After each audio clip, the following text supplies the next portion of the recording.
Yah, please fill me with the Ruach HaKodesh, that I may speak your written words with boldness to those who listen. I ask all these things in Yeshua HaMashiach's name. Amen. We'll start with the Shema. Listen and obey. Children of Yah, pay careful attention and respond.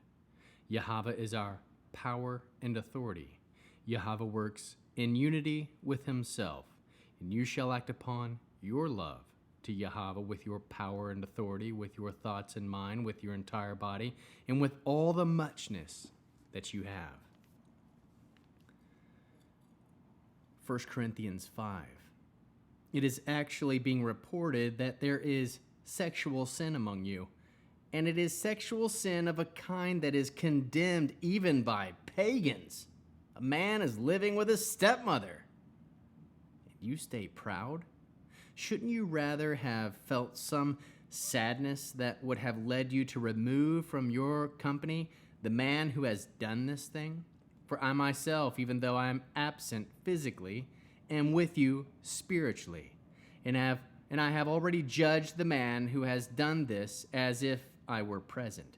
In the name of the Lord Yeshua, when you are assembled, with me present spiritually, and the power of the Lord Yeshua among us, hand over such a person to the adversary for his old nature to be destroyed, so that his spirit might be saved in the day of the Lord. Your boasting is not good. Don't you know the saying, it only takes a little hamatz to leaven a whole batch of dough? Get rid of the old hamatz, so that you can be a new batch of dough, because in reality, you are unleavened. For our Pesach lamb, the Messiah, has been sacrificed.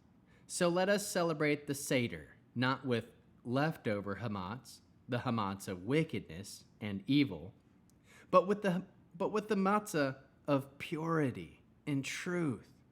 In my earlier letter, I wrote you not to associate with people who engage in sexual immorality. I didn't mean the sexual immoral people outside your community, or the greedy, or the thieves, or the idol worshippers, for then you would have to leave the world altogether.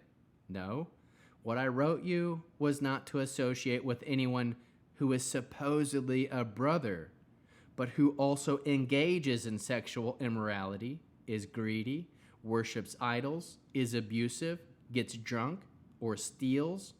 With such a person, you shouldn't even eat. For what business is of mine to judge outsiders? Isn't it those who are part of the community that you should be judging? God will judge those who are outside. Just expel the evildoer from among yourselves.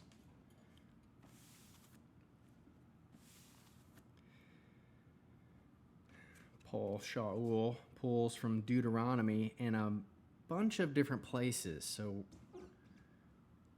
we're going to look at all of them. Deuteronomy 13, verse 6 is the first one. Deuteronomy 13:6. First, he says, expel the evildoer from among yourselves. Deuteronomy 13:6. If your brother, the son of your mother, or your son, or your daughter, or your wife, whom you love, or your friend, who means as much to you as yourself, secretly tries to entice you to go and serve other gods, which you haven't known, neither you nor your ancestors. 17:7. The witnesses are to be the first to stone him to death. Afterwards, all the people are to stone him. Thus, you will put an end to the wickedness among you. 19, verse 12 as well. Anyone presumptuous enough not to pay attention to the Kohen appointed there to serve Yahweh your God, or to the judge, that person must die. Thus you will exterminate such wickedness from Israel. 19:19. You are to do to him what he intended to do to his brother. In this way you will put an end to such wickedness among you. 21:21.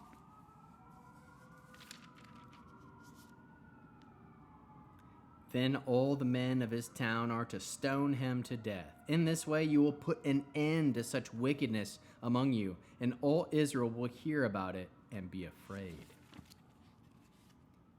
Verse 24 as well.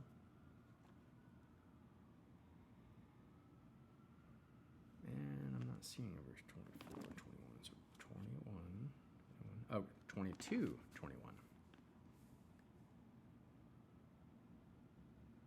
Oh. Then they are to lead the girl to the door of her father's house, and the men of the town are to stone her to death because she has committed in Israel the disgraceful act of being a prostitute while still in her father's house. In this way you will put an end to such wickedness among you. I think we're seeing the learning lesson. You are to bring them both out to the gate of the city and stone them to death. The girl because she didn't cry out for help there in the city, and the man because he has humiliated his neighbor's wife. In this way you are to put an end to such wickedness among you. Lastly, 24 verse 7. If a man kidnaps any of his brothers, fellow members of the community of Israel, and makes him a slave or sells him, that kidnapper must die. In this way you will put an end to such wickedness among you. Learning lesson for sure. Do all you can to put an end to the wickedness among yourselves. Convicting. How can we learn to love? First, how can we learn to love our Creator after reading 1 Corinthians chapter 5? We can abstain, that is, cease, quit, refrain, shun, withhold from sexual sin. Humble yourselves. Separate yourselves from those who practice this. Follow what Shaul says, in the name of the Lord Yeshua, when you are assembled and the power of the Lord Yeshua is among us, hand over such a person to the adversary, for his old nature is to be destroyed, so that his spirit may be saved in the day of the Lord. Humble yourselves. It takes only a little hamatz to leaven a whole batch of dough. Purge the old hamatz. Aim to be a new batch of dough. Know that our Pesach lamb, the Messiah, has been sacrificed. Therefore, let us celebrate the Seder, with the matzah of purity and truth. Abstain from fellowship with people who engage in sexual immorality. To be exact, the ones that go to your church who live in this sin of sexual immorality, as well as the greedy, those who worship idols, those who are abusive, those who get drunk, and those who steal. Do not even eat with them. This isn't aimed at the world outside your church, but inside. Judge those inside your community. Trust that God will judge those outside of your community. Expel the evildoer from among yourselves. How can we love others as Yeshua loves us? We can listen and act on the words of Shaul found in this chapter. Produce spiritual fruit, love, joy, peace, patience, kindness, goodness, gentleness, humility, and self-control. Now can we bear one another's burdens? We can pray for those who are held in the power of sexual immorality.